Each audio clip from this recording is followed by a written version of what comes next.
ورحمة الله تعالى وبركاته. الحمد لله رب العالمين، والصلاة والسلام على أشرف الأنبياء والمرسلين سيدنا محمد وآله وصحبه أجمعين. أما بعد، فقد قال الله تعالى في القرآن العظيم: أعوذ بالله من الشيطان الرجيم، بسم الله الرحمن الرحيم. وعلم آدم الأسماء كلها. صدق الله العلي العظيم. எல்லா புகழும் அல்லாஹ் ஒருவனுக்கே, அவனுடைய சாந்தியும் சமாதானமும் எம்பெருமானார் ரசூலுல்லாஹி ஸல்லல்லாஹு அலைஹி வஸல்லம் அவர்களின் மீதும், ஸல்லல்லாஹு அலைஹி வஸல்லம் அவர்களை பின்பற்றி வாழ்ந்த உத்தம சத்திய ஸஹாபாக்கள், தாபிஈன்கள், தபஉ தாபிஈன்கள், நாதாக்கள், சுஹதாக்கள், ஸாலிஹீன்கள், குறிப்பாக இங்கு அமர்ந்திருக்கக்கூடிய நம் அனைவர்களின் மீதும் அல்லாஹ்வினுடைய சாந்தியும் சமாதானமும் என்றென்றும் என்று நிலவட்டுமாக. ஆமீன். இன்றைய காலகட்டத்தில் அதிகமாக பேசப்படக்கூடிய ஒரு விஷயம் என்னவென்றால் ஏஐ, அதாவது ஆர்டிஃபிஷியல் இன்டெலிஜென்ஸ், செயற்கை நுண்ணறிவு என்று கூறுகிறார்கள். இந்த பெயர் வந்ததற்கான காரணம் என்னவென்றால், ஒரு மனிதன் யோசிப்பதைப் போல் யோசித்து அவன் கேட்கக்கூடிய கேள்விகளுக்கு உலகில் ஒரு மூலையில் இருக்கக்கூடிய தகவல்களை இன்னொரு மூலைக்கு சில வினாடிகளில் தகவல்களை சேர்த்து தருகிறது. அதே போல ஒரு மனிதன் ஆயிரக்கணக்கான புத்தகங்களை படிக்க நேரம் எடுத்துக்கொள்ளும் பொழுது சில நிமிடங்களில் தகவல்களை சேர்த்து தருகிறது. அதனால் இந்த ஏஐயை சிலர் மிகைப்படுத்தி பேசுகிறார்கள். ஆனால் ஒரு முஸ்லிம் புரிந்து கொள்ள வேண்டியது என்னவென்றால், மனிதன் கொடுத்த தகவல்களை வைத்துதான் இந்த ஏஐ செயல்படுகிறது. மனிதனுக்கு இந்த அறிவை கொடுத்தவன் அல்லாஹ். வஅல்லம ஆதமல் அஸ்மாஅ குல்லஹா. ஆதம் அலைஹிஸ்ஸலாம் அவர்களுக்கு அல்லாஹ் தஆலா எல்லா பெயர்களையும் கற்றுக் கொடுத்தான். உதாரணத்துக்கு சொல்வதாக இருந்தால், 1400 வருடங்களுக்கு முன்பாக நபி ஸல்லல்லாஹு அலைஹி வஸல்லம் அவர்களும் அபூபக்கர் சித்திக் ரலியல்லாஹு தஆலா அன்ஹு அவர்களும் சௌர் குகையில் இருந்த பொழுது ஒரு சிலந்தி எப்படி கூடு கட்டுச்சோ அதே மாதிரி தான் இன்றைக்கு இருக்கக்கூடிய சிலந்தியும் கூடு கட்டும். விஞ்ஞான யுகம், நவீன காலம் என்பதற்காக வேண்டி கொஞ்சம் வித்தியாசமாக கூடு கட்டாது. ஏனென்றால் அதன் தன்னுடைய அறிவை வளர்த்து கொள்வதற்கு உண்டான நிலை என்பது தெரியாது. பெற்ற அறிவை வளர்க்கவோ பிறருக்கு போதிக்கவோ அது மனிதனுக்கு மாத்திரம்தான் என்று அல்லாஹ் குர்ஆனிலே கூறுகிறார். பிமா குன்தும் துஅல்லிமூனல் கிதாப வ பிமா குன்தும் தத்ருஸூன். நீங்கள் கற்கிறீர்கள் மற்றும் கற்றுக் கொடுக்கிறீர்கள். இதுதான் அல்லாஹ் மனிதனுக்கு வழங்கியுள்ள சிறப்பு என்று குர்ஆன் கூறுகிறது. நீங்கள் நல்ல கவனிக்கவும், இன்றைய உலகத்தில் இந்த டெக்னாலஜி என்பது மனித வாழ்க்கையை மிகவும் வேகமாக மாற்றியுள்ளது. ஒரு செய்தியை சில நிமிடங்களில் பரவ முடிகிறது. இது ஒரு பெரிய நன்மையான விஷயமாக இருந்தாலும் தவறான விஷயங்களுக்கு பயன்படுத்தப்படும் போது இது ஒரு தீமையாகத்தான் பார்க்கப்படுகிறது. சில வருடங்களுக்கு முன் பல நாடுகளில் இந்த சோசியல் மீடியா மூலமாக பொய்யான செய்திகள் அதிகமாக பரவின. மக்கள் அதை உண்மை என்று சரிபார்க்காமல் வேகமாக ஃபார்வர்டு செய்தார்கள். அதன் விளைவாக மக்களுக்கிடையே பயம் உருவானது, சமூக கலவரங்கள் ஏற்பட்டன. ஒரு பொய்யான செய்தி சில நிமிடங்களில் லட்சக்கணக்கான மக்களிடத்தில் உண்டானது. இன்று இந்த ஏஐ இந்த விஷயத்தை இன்னும் அதிகமாக மாற்றியுள்ளது. போலியான படங்களை உருவாக்கலாம். இதன் மூலமாக ஒருவரின் குரலை போன்று மாற்றலாம்.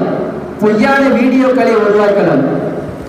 இது மாதிரி எத்தனையோ காரியங்களை இந்த ஏஐ மூலமாக செய்கிறார்கள்.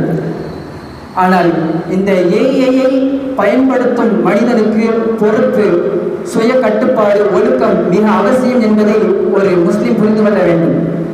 கண்ணியமானவர்களே, மனிதர்களும் இதை ஏற்க துவங்கிவிட்டார்கள். இதை ஏற்க துவங்கிவிட்டதற்கு பல்வேறு காரணங்கள் சொல்லலாம். ஒன்று, ஓய்வு இல்லாமல் வேலை செய்கிறது, சோர்வு இல்லாமல் வேலை செய்கிறது. அதனால் இன்று உலகம் இந்த ஏஐயை கம்பளம் விரித்து வரவேற்க துவங்கி இருக்கிறது. ஆனால் ஒரு முஸ்லிம் புரிந்து கொள்ள வேண்டியது என்னவென்றால், அல்லாஹ் உருவாக்கிய மனிதத்திற்கு இந்த எந்த கண்டுபிடிப்பும் ஈடாகாது என்பதை புரிந்து கொள்ள வேண்டும். எனவே இந்த தொழில்நுட்பத்திற்கு வித்திட்ட முன்னோடிகளில் ஒருவராக கருதப்படுகிற ஜெர்ஃபி ஹிண்டன் என்பவர் சமீபத்தில் நீங்கள் கேள்விப்பட்டிருக்கலாம், கூகுளில் இருந்து விலகி இருக்கிறார். காரணம் என்னவென்றால், இந்த ஏஐனுடைய தவறுகளை இந்த உலகத்திற்காக நான் சொல்லப் போகிறேன் என்று அவர் தன்னுடைய வேலையை ராஜினாமா செய்துவிட்டு இந்த தொழில்நுட்பத்தினுடைய தவறுகளை இந்த உலகத்திற்கு நான் சொல்லப் போகிறேன் என்று கிளம்பியிருக்கிறார். எனவே துறை சார்ந்தவரே சொல்கிறார் என்றால் நாம் எவ்வளவு எச்சரிக்கையாக இருக்க வேண்டும் என்பதை நாம் சிந்தித்துக் கொள்ள வேண்டும்.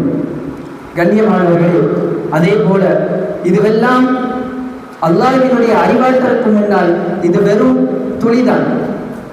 கல்வி பயணம் போகிற ஆசிரியர் ஹித்ர் அலைஹிஸ்ஸலாம், மாணவர் மூசா அலைஹிஸ்ஸலாம், கப்பலின் ஒரு ஓரத்தில் ஒரு சிட்டுக்குருவி ஒன்று தன்னுடைய அழகால் கடலின் ஈரத்தை தொட்டி எடுக்கும். இதை காட்சிப்படுத்தி ஹித்ர் அலைஹிஸ்ஸலாம் அவர்கள் மாணவர் மூசா அலைஹிஸ்ஸலாம் அவர்களுக்கு சொல்வார்கள், மா இல்மி வமா இல்மு வ இல்மு ஜமீஇல் ஹலாயிக் இல்லா கமா அஹத ஹாதல் உஸ்ஃபூரி மினல் பஹர்.